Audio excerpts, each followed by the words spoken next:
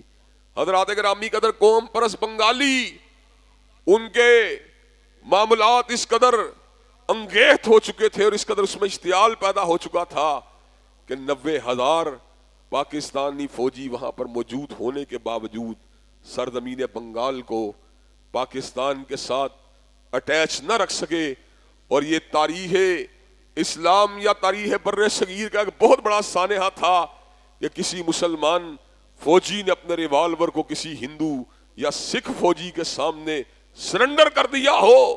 حضرات گرامی قدر، یہ سرنڈر جو تھا بڑا ہی تکلیف دہ تھا، اور اس موقع پہ اندرا گاندھی کو یہ بات کہنے کا موقع ملا کہ آج میں نے نظریہ پاکستان کو خلیج بنگال میں غرق کر کے رکھ دیا ہے کہ لا الہ الا اللہ جو اقوام کے اتحاد کی بنیاد ہے، لا الہ الا اللہ جو دھڑوں کو جوڑنے والا نعرہ ہے، لا الہ الا اللہ جو قبائل کو جوڑنے والا نعرہ ہے، آج اس میں ہم نے ایک جو ہے اس کے اندر ہم نے باقاعدہ طور پہ خلا اور شگاف کو پیدا کر دیا ہے۔ آج تقسیم اسلام اور غیر اسلام کی بنیاد پہ باقی نہیں رہی، آج تقسیم کی بنیاد بنگالی اور غیر بنگالی بن چکی ہے۔ حضرات گرامی قدر، وہ مسلمان جن کو یہ کام کرنا چاہیے تھا کہ وہ اس اتحاد کو برقرار رکھنے کے لیے اپنا کردار ادا کرتے، وہ بھی ادھر ہم اور ادھر تم کے نعروں کی نظر ہو گئے۔ حضرات گرامی قدر، بنگال ہم سے جدا ہوا، اور بنگال کی جدائی کے اوپر مسلمان زعماء رہنماؤں نے کس قدر تکلیف کو محسوس کیا۔ مجھے ابھی تک یاد ہے ایک مجلس میں برادر لیاقت بلوچ نے مجھے یہ بات بتلائی کہ میں نے اپنے بھائی کو، بڑے بھائی کو یہ بات بتلائی کہ اطلاعات آ رہی ہیں کہ مشرقی پاکستان آج بنگال بن چکا ہے، تو اس موقع پہ میرے بھیا نے میرے منہ پہ تھپڑ رسید کر دیا۔ حضرات گرامی قدر، حضرت علامہ شہید، ان کے الفاظ اس وقت بڑے ہی دردناک تھے۔ آپ نے کہا ہم نے پونا کو چھوڑا، پٹنہ کو چھوڑا، کھلنا کو چھوڑا، راسکماری کو چھوڑا ہے، ہم نے چٹاگانگ میں ایشیا کی سب سے بڑی عیدگاہ کو چھوڑا ہے۔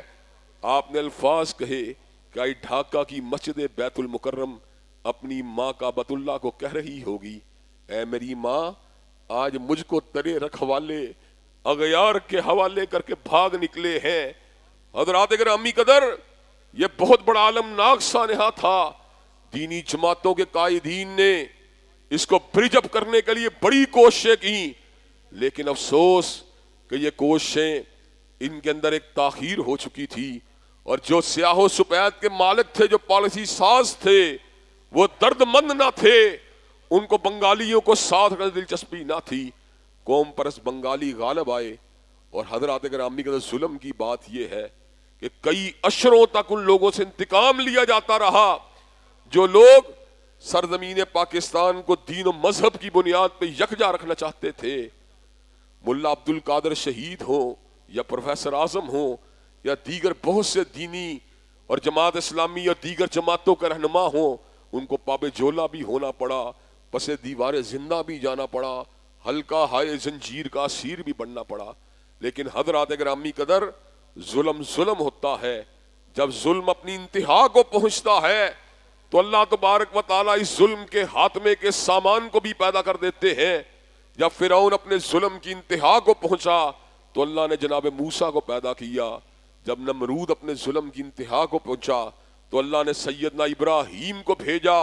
حضرات گرامی قدر، جب شیخ مجیب الرحمن کے بعد اس کی بیٹی حسینہ واجد نے سینکڑوں علماء کے خون کو پی لیا تو بنگال کے نوجوانوں نے اس بات کا فیصلہ کر لیا کہ ڈو اور ڈائے، ایک راستے کو اختیار کرنا ہوگا۔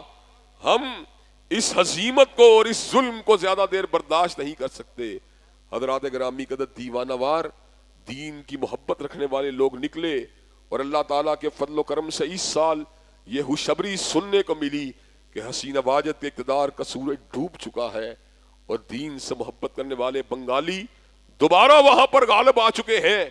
اور انشاءاللہ اہل بنگال نے جہاں پر اہل پاکستان کے ساتھ خوبصورت اور مضبوط مراسم کو دوبارہ شروع کیا ہے، یہ بڑی حوصلے اور امید والی خبریں ہیں۔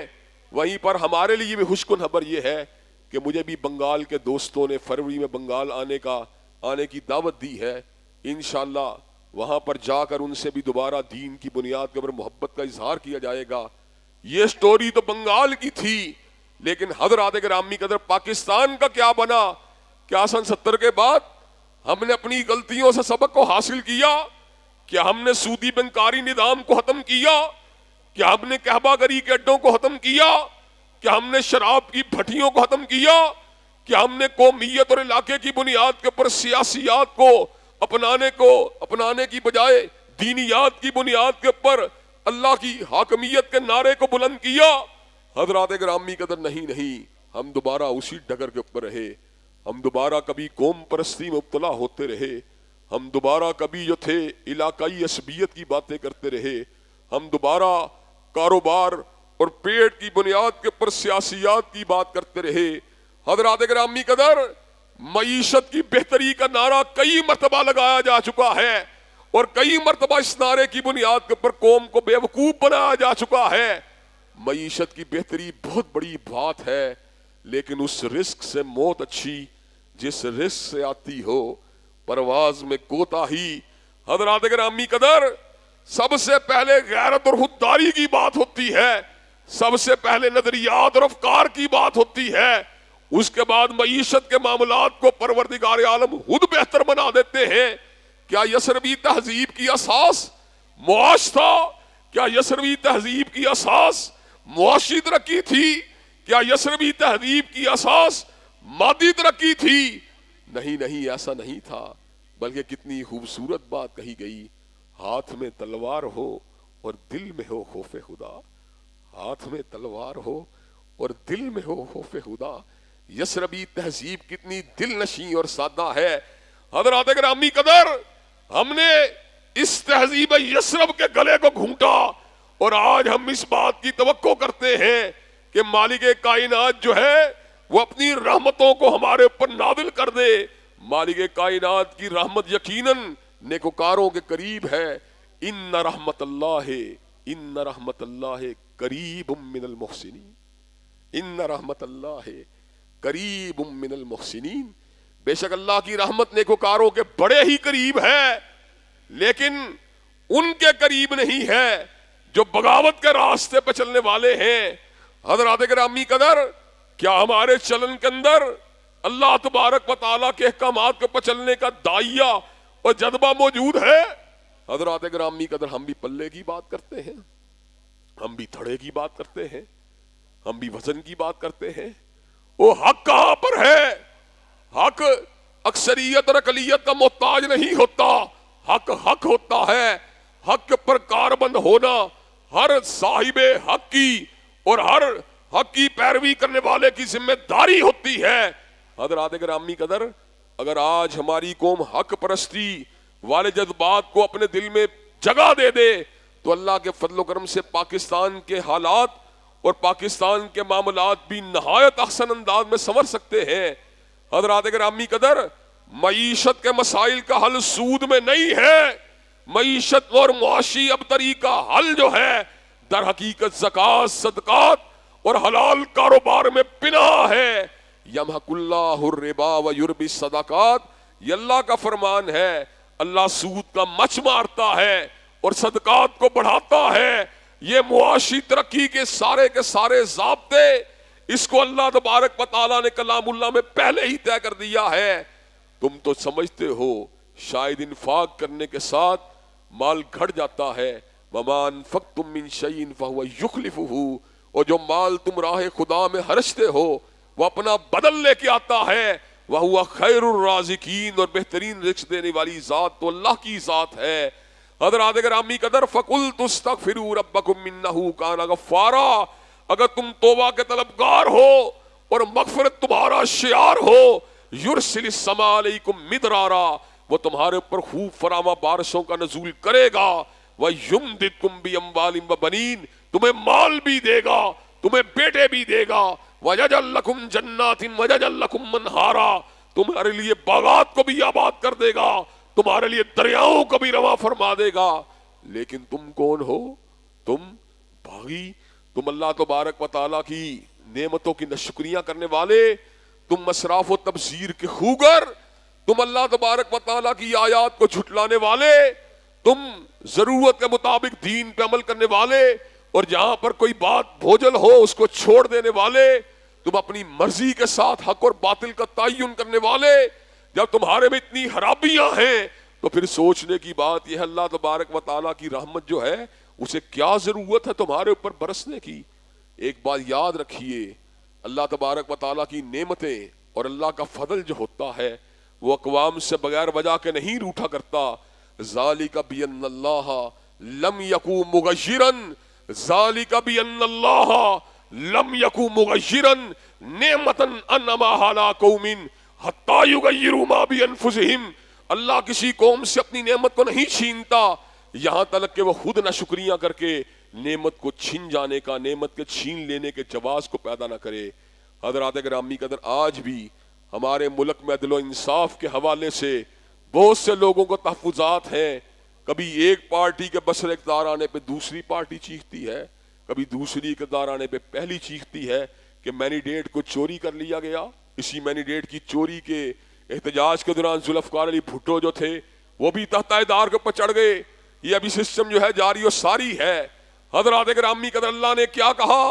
ان اللہ یامر بالعدل والاحسان، اللہ تمہیں حکم دیتا ہے، عدل کا حکم دیتا ہے، احسان کا حکم دیتا ہے۔ احسان اور عدل زندگی کے جملہ معاملات میں ہونا چاہیے، سیاسی معاملات ہوں یا انتخابی معاملات ہوں، ان میں انصاف کی پوری عملداری ہونی چاہیے۔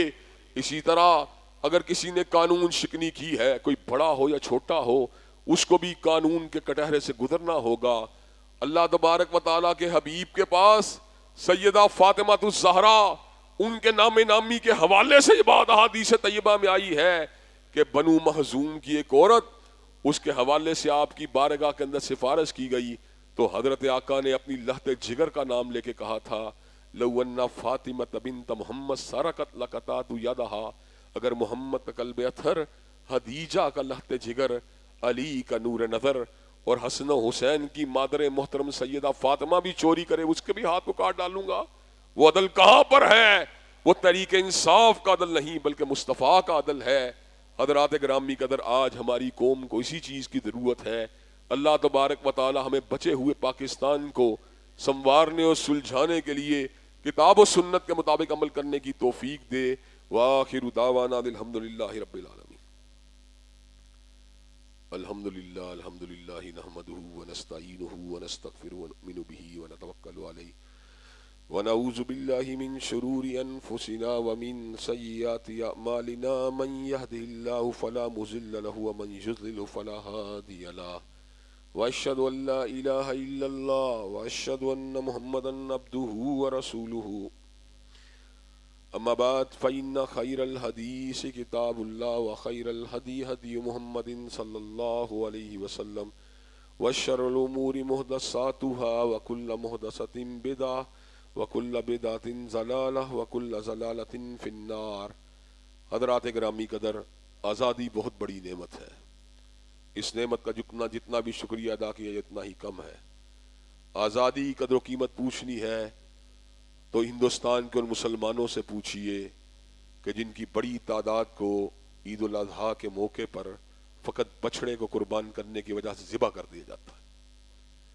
اگر آپ نے آزادی کی قدر و قیمت کو پوچھنا ہے تو ڈاکٹر ذاکر نائک سے پوچھئے جس کو فقط دین سے محبت کی وجہ سے ہجرت کرنی پڑی۔ اگر آپ نے آزادی کی قدر و قیمت کو پوچھنا ہے تو ان لوگوں سے پوچھئے جن کو فقط دین اور اسلام سے محبت کی وجہ سے ابتلاؤں اور اذیتوں کا دنیا بھر کے اندر نشانہ بنایا جاتا ہے۔ ہندوستان کا مسلمان آج بڑا ہی پریشان ہے۔ سکھ اور ہندو بدگماش نوجوان لڑکے ان کی لڑکیوں کو جبرن اور ورغلا کر ان سے شادیاں کر لیتے ہیں، لیکن قانون ان کی حفاظت کے لیے تیار نہیں ہوتا۔